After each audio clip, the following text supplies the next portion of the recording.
Aksi Bribka Amir, anggota unit lalu lintas Polsek Semarang Tengah, saat menghentikan pemotor hingga terjatuh sempat viral di media sosial.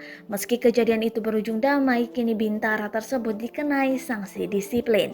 Ya, kita berikan tindakan disiplin bisa saja membersihkan tempat ibadah, lari keliling lapangan 5 kali atau yang lainnya, ujar Wakapol Restabes Semarang AKBP Iga Dwi Perbawa Nugraha di kantor Polrestabes Semarang, Rabu 15 September 2021.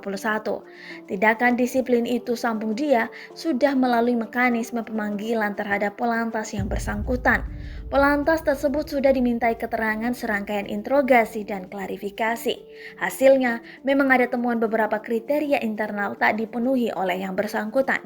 Ia menyebut penindakan pengguna jalan tersebut oleh personil unit lalu lintas Semarang Tengah berawal dari temuan kondisi kendaraan tak lengkap, motor tak ada spion, plat nomor, dan knalpot jenis bronc.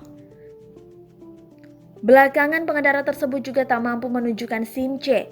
Pemotor yang ketika kejadian sedang membonceng seorang perempuan berusaha menghindar.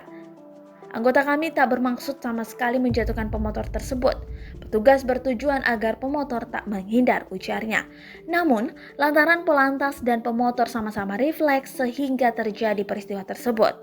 Polantas juga langsung menolong korban dengan cepat dan langsung membawanya ke pos polisi di dekat lokasi kejadian.